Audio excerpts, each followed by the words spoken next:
Okay guys, magandang umaga at welcome back po sa ating channel. At may gagawin tayo ngayon isang amplifier at pinang-assemble ito. Galing ito sa mga pinang-ipon-ipon nating pisa hanggang sa makabuo tayo ng ganito. Tapos susubukan nating magawa ng isang amplifier galing sa mga pinang-ipon-ipon na pisa kung kakayanin natin.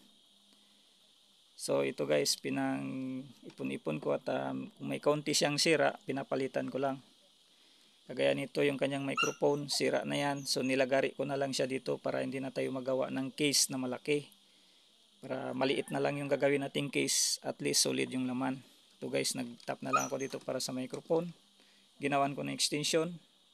Hinanap ko lang dito yung live. So doon ako nag-tap sa live. Yan guys. At mayroon din tayong wireless para sa microphone. Ito guys. At ito naman para sa kanyang antenna. So hanap pa tayo ng antenna para dito.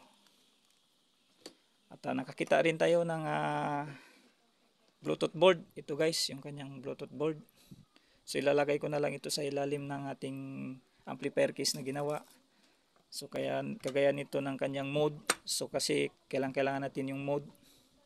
At hindi naman ito importante yung mga next na yan. So nilagyan ko na lang ito ng pindutan, dinikit ko lang sa stick glue para makausli ito sa labas at mayroon tayong mapipindot sa mode para makalipat tayo ng mode.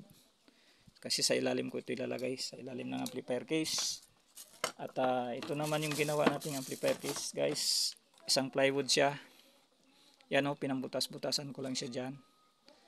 Yan o, para ito sa kanyang mga potentiometer at saka sa kanyang master volume. Yan guys. At dito natin nilalagay yung ating microphone sa likod. Dito naman sa ating supply.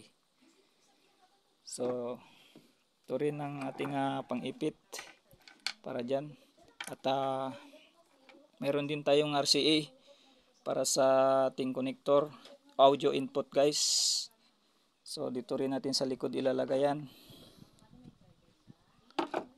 Saka ito guys para sa speaker. Ito naman yung kanyang switch. At ito dahil ito ay isang 12 volts na amplifier. So kung sakaling magkabaliktad tayo sa polarity, negative ay malagay natin sa positive, maaaring sunog ito guys. So kaya ang ginawa natin, maglalagay tayo ng bridge diode para safe yung ating amplifier board. Kung sakaling magbaliktad man tayo sa battery, ay hindi siya basta-basta masisira. So ito bridge diode guys, kinuha ko lang ito sa 502 na concert amplifier. Doon ko binunot ito guys, bunot lang to. So lahat ng ating gagamitin ito guys ay mga pinang-ipon-ipon lang na pisa. Susubukan lang natin kung kakayanin natin mapatunog isang amplifier. So assemble na tayo guys. Habang maka-assemble tayo guys, kung napadaan ka lang sa channel ko o bago ka pa lang sa channel ko at hindi ka pa nakapag-subscribe, please paki-subscribe naman po. Napaka-importante yan guys para lagi kayong updated sa mga next videos na ilalabas ko about electronic. At paki-like and share na rin po yung ating video. So ayan guys, unti-unti na nating nakakabit at ito nilagyan ko lang ng stick glue para madikit natin. Ayan guys, nakabit na natin yung kanyang mga potentiometer na board natin. So ipahuli na lang pala natin guys, ito yung kanyang Bluetooth board, mamaya na lang pala. Hihinang muna natin to guys, yung para sa RCA natin. Para hindi tayo mahirapan.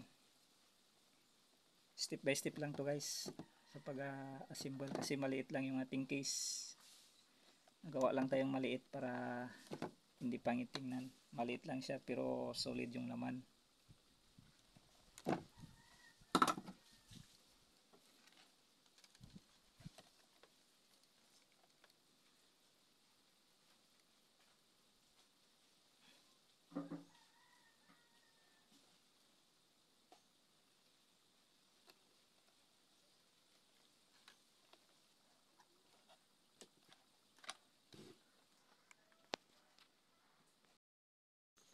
So ayan guys, nakabit na natin yung ating RCA. Sunod natin kakabit, ito naman yung ating power on para sa on off para sa ating supply.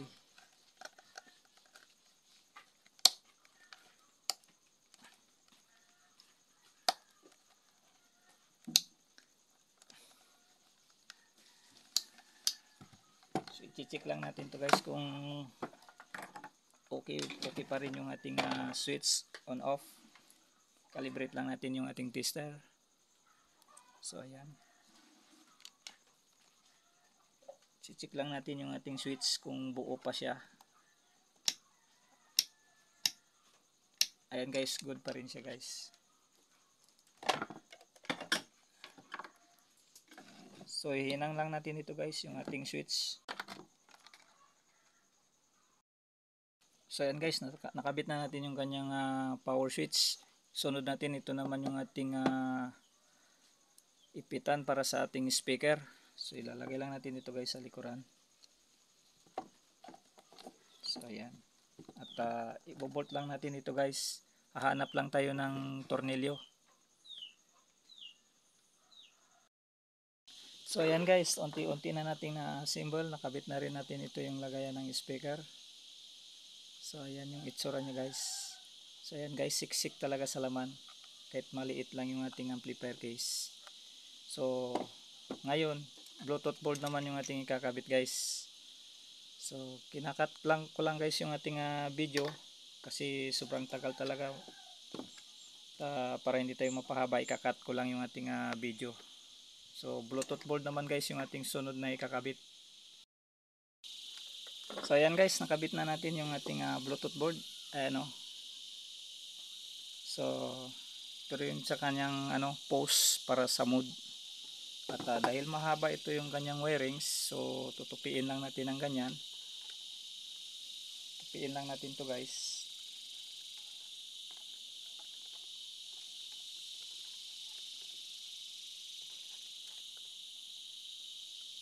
Ayan, para mag-iksi siya. So lalagyan lang natin ng cable tie.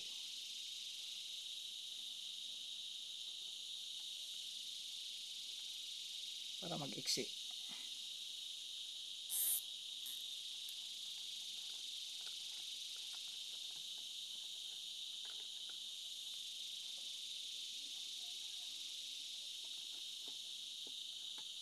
So ayan.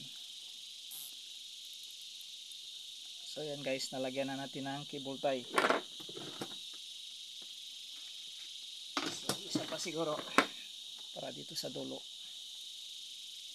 Lagyan pa natin ng cable tie.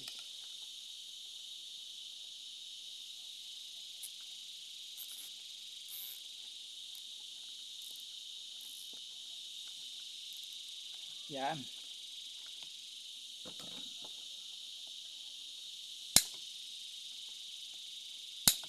Okay.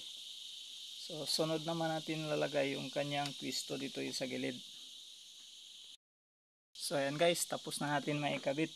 At ito na lang yung bridge diode na lang guys. Titester lang natin kung okay pa rin ba ito. Kasi binunot lang natin ito guys sa isang amplifier. Ayan guys, gamit tayong analog tester. So baliktarin natin, i-reverse natin. Dapat ay hindi siya papalo.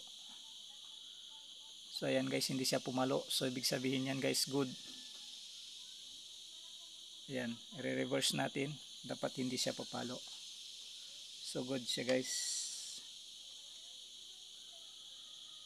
Ito yung positive. Negative. Dapat papalo yan yung apat na paa na yan. At pag i-reverse natin, dapat hindi siya papalo. Ayan guys. So good. So kakabit na lang natin ito guys. Yung bridge diode para dito sa safe ng ating amplifier. Para sa kasakaling magkabaliktad tayo, ay safe yung ating amplifier. So yan guys, nakabit na natin yung ating bridge diode na bunot lang natin to guys sa isang 502 amplifier. Ayan guys, kailangan hindi tayo magkakabaliktad guys. Yung ating output guys ay kailangan may polarity yan. So positive, may sign naman yan guys na positive, ayan o. So ang negative, sa negative din natin ilalagay. So yan yung kanyang output. Yung kanyang input naman guys, kahit magkabaliktad ka dyan sa gitna, walang problema yan. Yan yung kanyang input, yung sa gitna. Kahit magkabaliktad ka dyan, okay lang yan. Basta't yung kanyang output, kabilaan sa gilid, kailangan hindi ka magkakabaliktad kasi mayroon naman yan sign, negative at positive. Ito yung kanyang input guys, kaya nagamit na lang ako ng kahit hindi na speaker wire yung ginamit ko kasi kapag magkabaliktad ka sa battery, wala namang problema siya. So, sa magtatanong pala kung ilang ampere ito, sa tingin ko guys, kasi ginagamit ito sa amplifier. Nasa 10 ampere ito guys, pero i-tester natin. So yan, 10 ampere nga, 9.98, so almost 10 ampere na rin yan guys. Pasok siya sa 10 ampere. So magti-testing na tayo guys. At kung may heatsink pala kayo guys, mas maganda guys pag lagyan nyo ng heatsink tapos ibobolt nyo. Pero wala pa rin tayong heatsink, hahanap pa tayo ng heatsink. Pansamantala kahit wala mo ng heatsink, pero mas maganda pag may heatsink kayo, lagyan nyo ng heatsink para yung init nya ay magdi-dispose doon sa kanyang heatsink. So dahil wala pa tayong heatsink, wag muna. At lalagyan ko rin pala ito ng blower guys. So dito ko lang ilalagay yung kanyang blower. So wala pa tayong blower, so wag muna. Hahanap pa tayo ng blower. So kaling makakita tayo ng blower, saka natin lalagyan. Ayan guys, so siksik talaga sa laman. So ibobolt ko lang ito guys, yung kanyang bridge diode. Okay guys, nakabit ko na yung ating bridge diode at nalagyan ko rin ng speaker sa likod para mag sound check na tayo guys kung tutunog na rin ba ito guys. So pa-power on lang natin kasi nakalagay din tayo ng ating supply yan guys. So power on lang natin guys ito sa likod. Ayan o. O ayan o. So may power na siya guys. Power na siya. Kukunik lang tayo guys sa ating cellphone.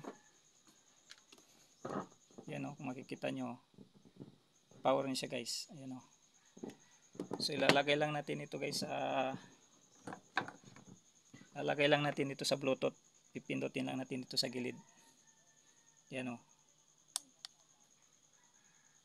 Yun, naka Bluetooth na siya guys. So kukunik lang tayo sa ating cellphone guys.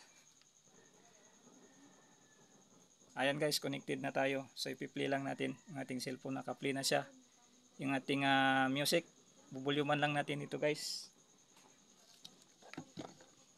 And guys, bubulyuman lang natin ito.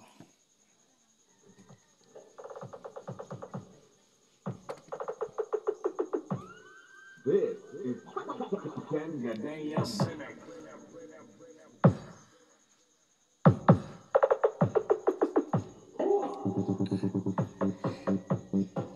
Guys.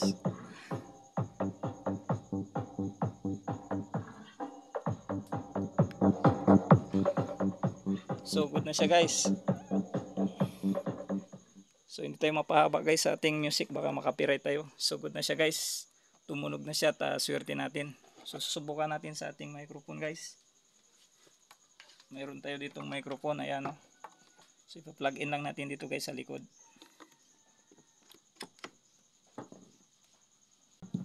Hello sound check, check. Hello sound check. Mic 1 2 check, sound check.